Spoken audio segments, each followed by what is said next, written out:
प्यारे बच्चों, आज हम लाइन्स एंड एंगल्स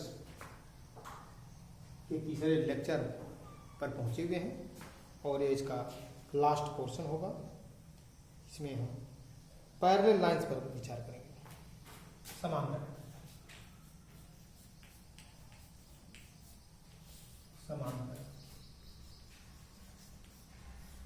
रेखाएं, पैरेलल लाइंस।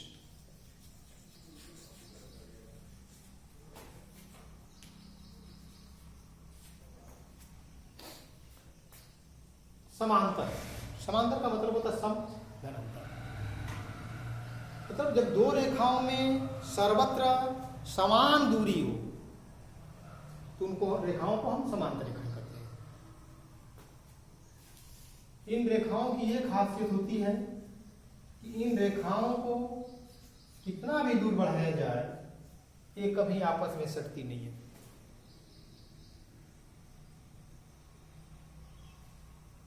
इनमें सर्वत्र सब जगह समान दूरी।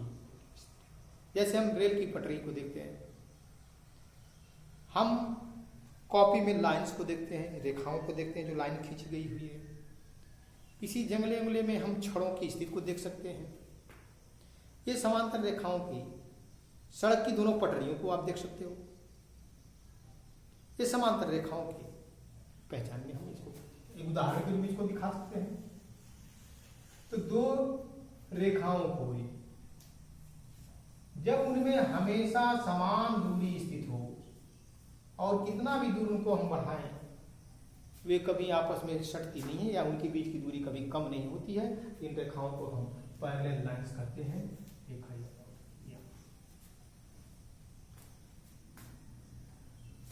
इसी क्रम में तिर्यक रेखा आती है। तिर्यक रेखा ट्रांसवर्सल लाइन, TRANS ट्रांसवर्सल।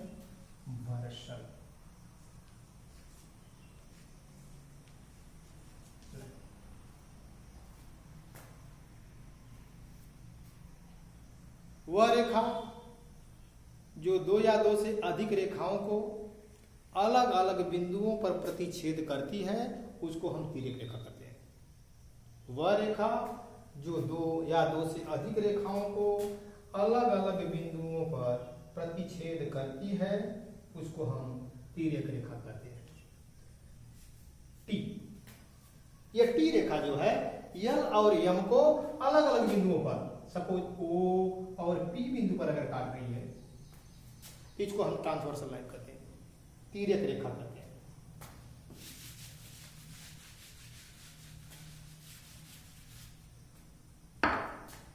इन दोनों रेखाओं के बाहर आउटर साइड में जो क्षेत्र होता है उसको हम एक्सटीरियर रीजन कहते हैं, वाय क्षेत्र कहते हैं। और इनके अंदर भीतर का क्षेत्र इंटीरियर रीजन कहलाता है, अंतः क्षेत्र कहलाता है।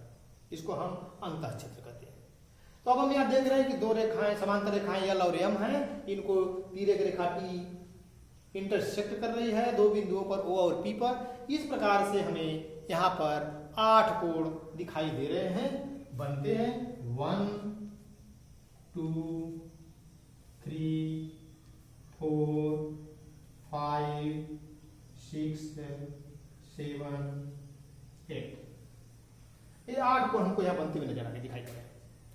इनमें हम कोणों की विशेषता को देख रहे हैं कि 1 2 7 और 8, 1 2 7 और 8 ये कोण युग्म जो है ये आउटर फील्ड में वाय क्षेत्र में स्थित है, समांतर रेखाओं के वाय क्षेत्र में स्थित है। और 3 4 5 और 6 ये कोण समांतर रेखाओं के अंतः क्षेत्र में स्थित है, यानी इनके भीतर स्थित है। एक क्रम में दूसरे क्रम पर थोड़ा सा हम प्रकाश डाल लेते हैं कि तिर्यक रेखा की पोजीशन क्या होते हैं। तो तिर्यक रेखा की पोजीशन में हम देख रहे हैं कि कोण 2 4 6 और 8, 2 4 6 और 8 तिर्यक रेखा के बाएं तरफ स्थित है और 1 3 5 और 7 तिर्यक रेखा के दाएं तरफ स्थित है।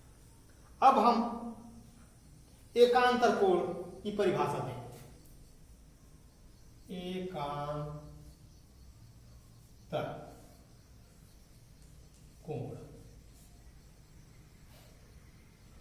Alternate angle.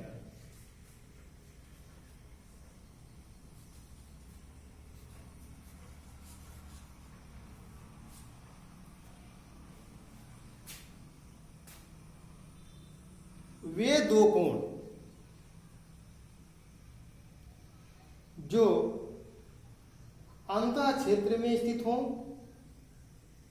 तथा तिर्यक रेखा के एक ही तरफ स्थित न हो तथा रेखीय युग्म न बनाते हो। मतलब इसकी परिभाषा ये हो रही है कि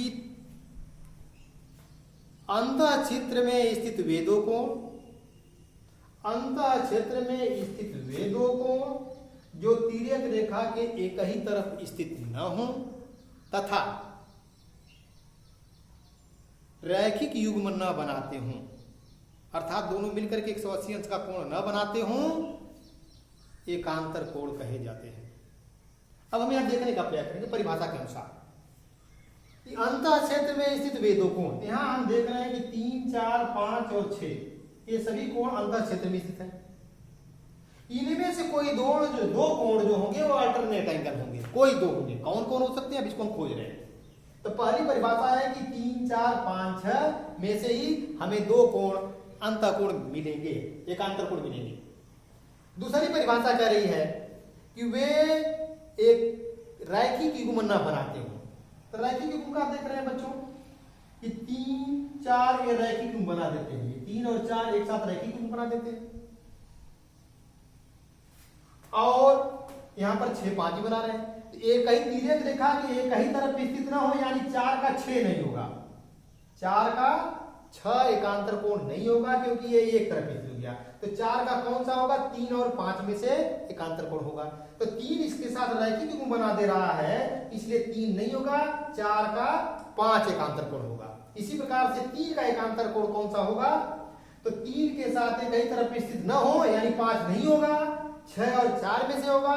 तो 4 इसका रैखिक युग्म बन जा रहा है, लाइनियर पेयर बन जा रहा है, इसलिए 3 का 6 होगा। यानी एकांतर कोण 4 का 4 तथा कोण 6, 4 का 5 और कोण 3 तथा कोण 6 ये एकांतर कोण होंगे, अल्टरनेट एंगल।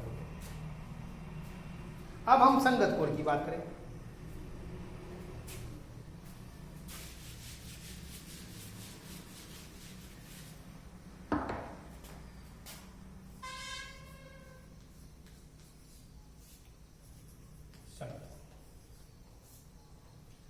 corresponding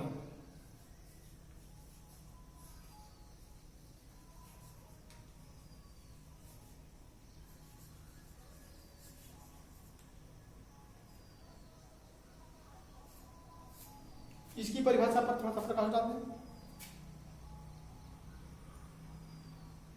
तिर्यक रेखा के एक ही तरफ स्थित वे दो कोण, तिर्यक रेखा के एक ही तरफ स्थित वे दो कोण जिनमें एक वाय क्षेत्र में स्थित हो, दूसरा अंतः क्षेत्र में स्थित हो तथा रैखिक युग्म न बनाते हों, संगत कोण कहे जाते हैं। तिर्यक रेखा के एक ही तरफ स्थित वे दो कोण। तो अब यहां हम देखने का प्रयास करें कि तिर्यक रेखा T ट्रांसवर्सल लाइन है, एक ही तरफ स्थित 2, 4, 6, 8 1, 3, 5, 7 एक तरफ इधर एक ही तरफ स्थित दो कोण माने 2 का अगर हमको संगत कोण खोजना होगा तो 2 का 4, 6, 8 में से कोई और होगा।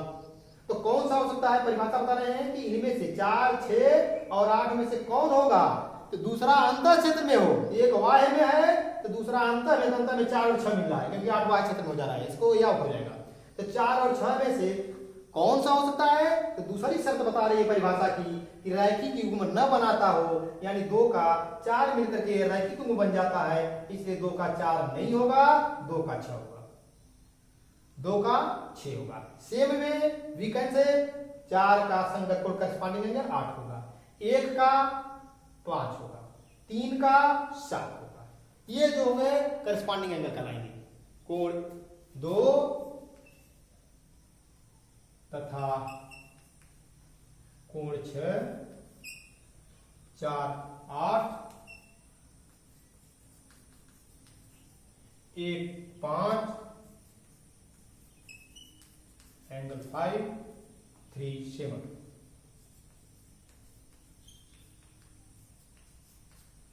ये करस्पॉन्डिंग होता है।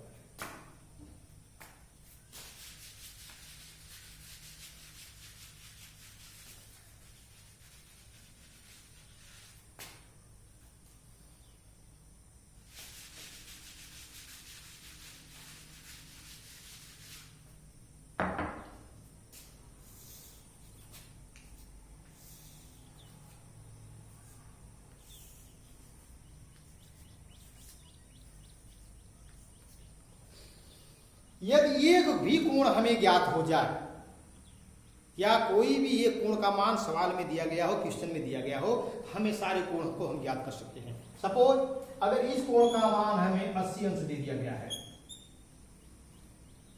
तो अब इसका संगत कोण यह होगा, यह भी 80 अंश का होगा।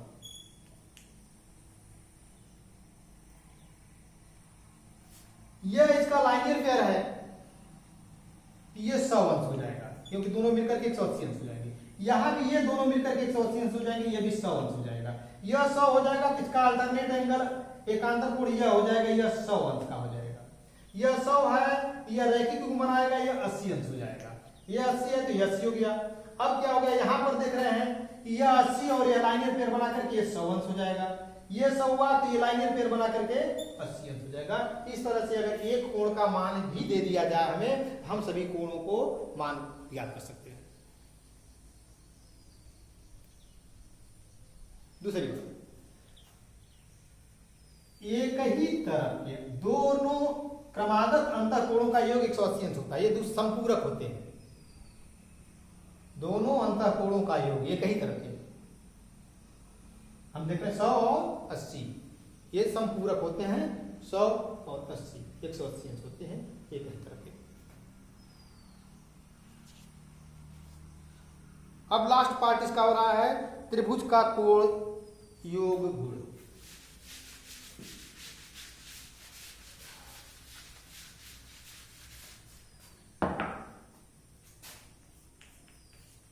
त्रिभुज का कोण योग गुण। हम जानते हैं कि एक त्रिभुज में 3 कोण होते हैं और तीनों कोणों का योग 180 अंश होता है। तीनों कोणों का योग 180 अंश होता है।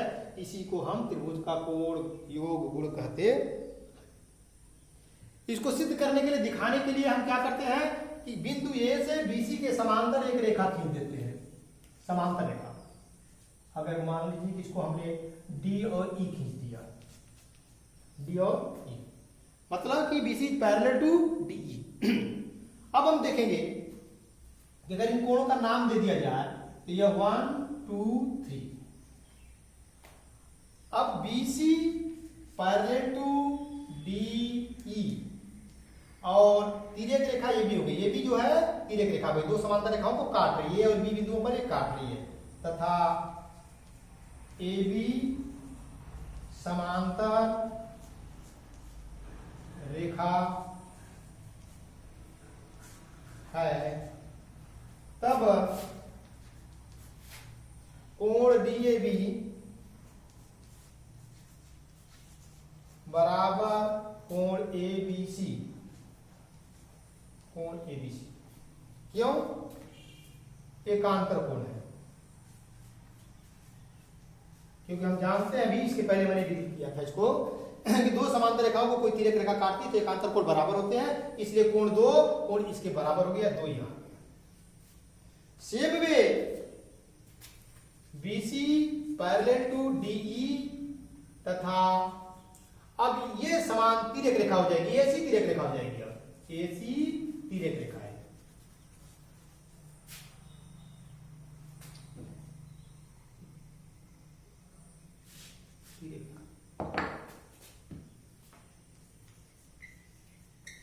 तिर्यक रेखा।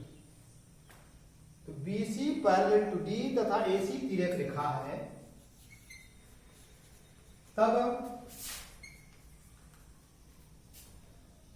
कोण EAC, कोण EAC बराबर कोण ACB, यह भी एकांतर कोण है, एकांतर कोण के नाते। EAC मीन्स ये एंगल और ACB, ये दोनों समांतर रेखाओं को ये तिर्यक रेखा काट रही है, तो ये दोनों एकांतर अंतःकोण हो गए, इन दोनों का मान बराबर होगा, ये 3 बराबर। अब हम देख रहे हैं कि कोण एंगल 1 + 2 + 3, इन तीनों कोणों को मिला दिया मैंने, तो यहाँ देखिए हमें द्विभुजक कोण हो गए 180 अंश के हो गए, तो 1 2 3 1 2 3। इस प्रकार से हम इसको सिद्ध कर सकते हैं, दिखा सकते हैं कि त्रिभुज के तीनों कोणों का योग 180 अंश होता है। अब एक पॉइंट और रह जा रहा है, इनका बहिष्कोण।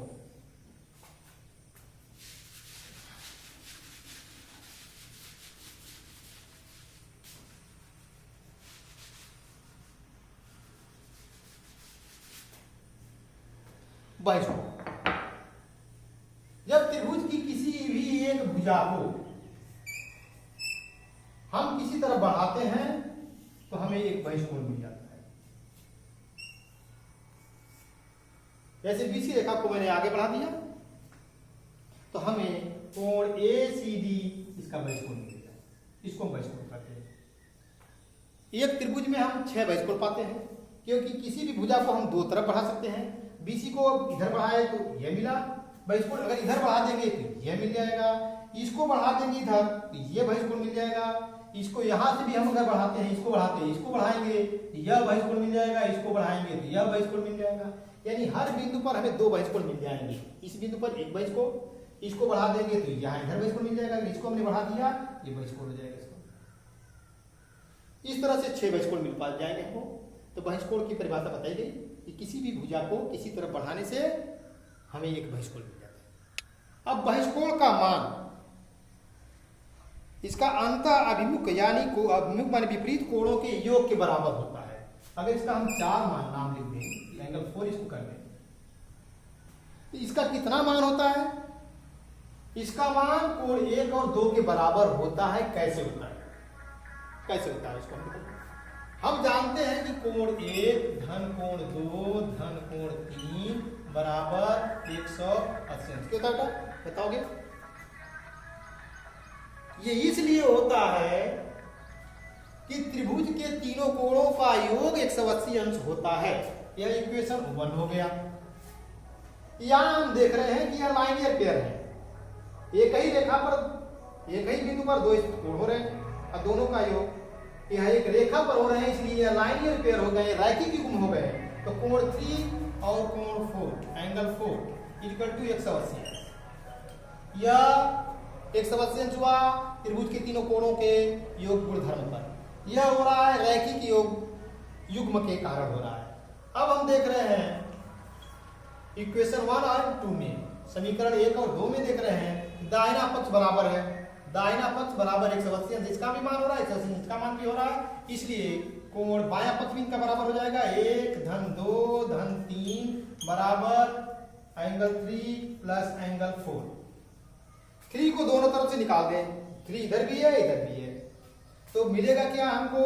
अथवा angle 1 plus angle 2 equal to angle 4।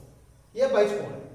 बहिष्कोण का मान अंतः अभिमुख कोण, दोनों विपरीत कोणों के योग के बराबर होता है। यानी 4 में 1 और 2 जोड़ दें, जोड़ेंगे बराबर होगा। इसके बाद 4 बराबर 1 और 2, तो 3 में अगर 1 और 2 जोड़ेंगे तो 180 अंश हो जाएगा, और 3 में कोण 4 को जोड़ देंगे तो 180 अंश हो जाएगा। यहाँ 180 अंश हो जाएगा 1 + 2 + 3। इस तरह से बहिष्कोण का मान 2 दूरस्थ अंतःकोणों के योग के बराबर होता है। धन्यवाद।